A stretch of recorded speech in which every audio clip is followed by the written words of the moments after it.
The doorbell rang just as the late afternoon sunlight began to pour through the front windows, painting golden streaks across the worn-out hardwood floor. Nathan Cole's heart was racing faster than he wanted to admit.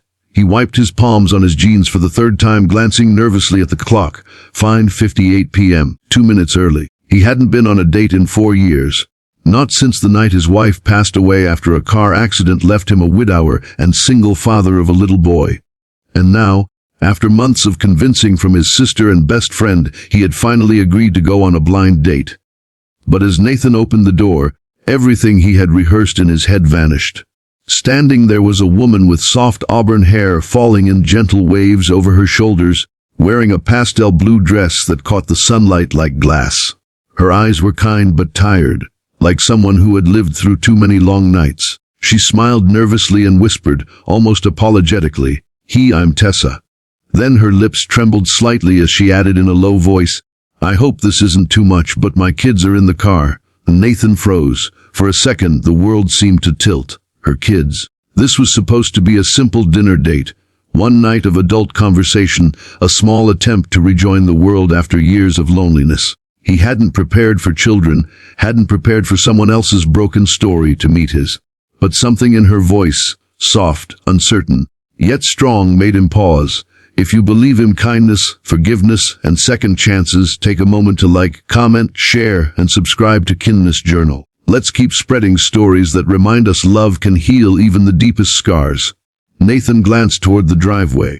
A small sedan sat there with 2 silhouettes visible in the back seat, tiny heads bobbing with curiosity.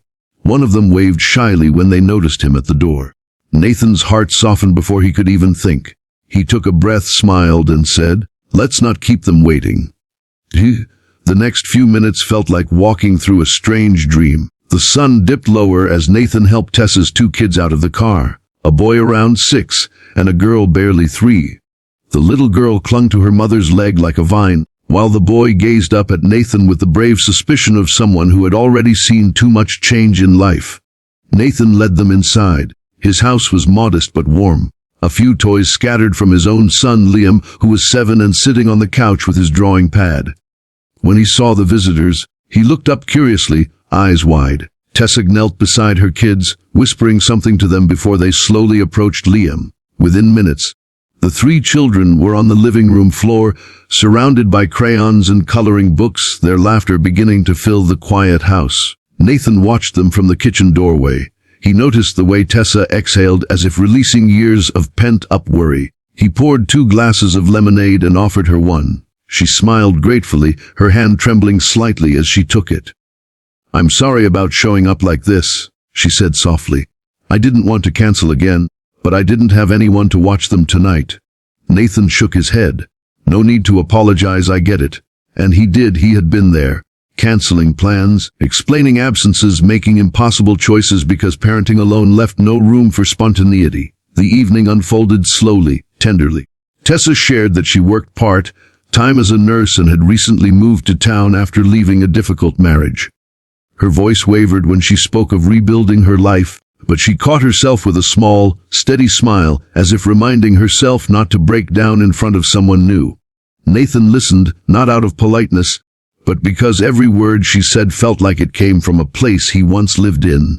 As dusk turned to evening, the sound of children's laughter turned into sleepy murmurs. Liam offered his blanket to the youngest girl, who had fallen asleep on the couch. It was such a simple act, but it made something inside Nathan ache. He saw, in that one moment, a reflection of everything he had been teaching his son: kindness, even when life hadn't been kind to you. Tessa noticed it too. Her eyes glistened as she whispered, "You're raising a good boy." Nathan smiled faintly. "He keeps me going." By the time the stars appeared outside the window, the house was quiet again. The kids had all drifted off, curled under a single blanket. Nathan and Tessa sat in the kitchen sipping tea, their conversation slower, deeper. "You know," Tessa said, tracing the rim of her cup, "I almost didn't come tonight. I thought, who would want to deal with someone who comes with baggage?" Nathan looked at her across the small table, the light casting a soft glow across her face. Maybe someone who knows what it feels like to carry some himself. For a long moment, neither spoke. There was no need. The silence was enough.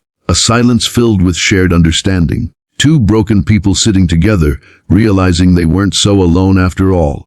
When Tessa finally stood to leave, Nathan walked her to the door. The air outside was cool, the night alive with the soft hum of crickets. She turned to him and smiled. "Thank you for not turning me away." He shook his head. "Thank you for showing up." Her children stirred in the car, and she leaned in to buckle them up. Before she closed the door, she whispered something he didn't expect. "You remind me of hope." Nathan stood there long after her car disappeared down the quiet street. The porch light flickered gently, and he felt something warm in his chest that he hadn't felt in years. Not love, not yet, but something close. Possibility. Over the next few weeks, they kept in touch. Simple text messages turned into late-night phone calls, and soon weekend afternoons became shared moments at the park. The kids grew closer faster than the adults did. Liam and Tessa's son became inseparable, inventing secret games and inside jokes. Even the little one began calling Nathan Mr. N. But it wasn't all easy. There were days Tessa had to cancel plans because of double shifts at the hospital. Days Nathan worried about letting someone new into his life, into Liam's life, after so long guarding his heart.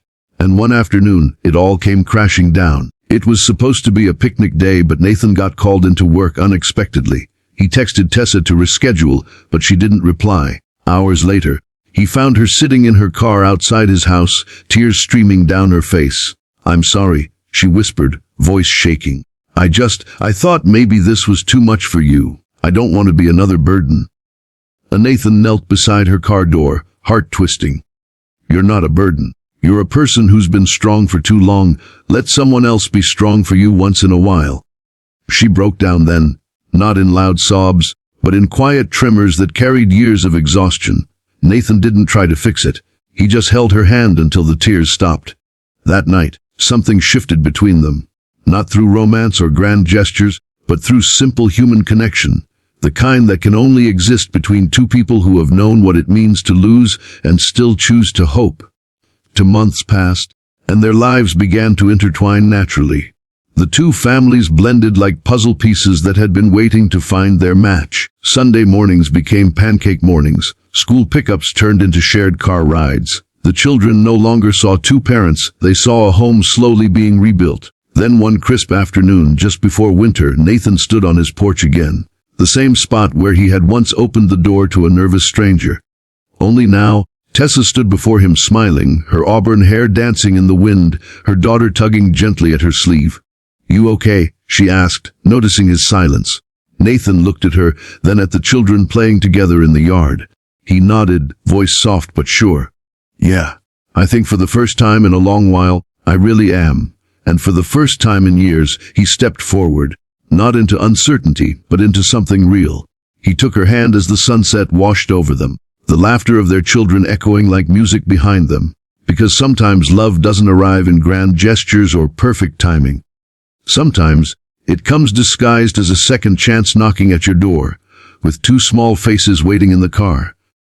If this story touched your heart, please like, share, and subscribe to Kindness Journal. Let's keep reminding the world that kindness, hope, and love still exist in everyday lives. Special request. Comment below. Everyone deserves a second chance. If you believe love can heal even the deepest scars.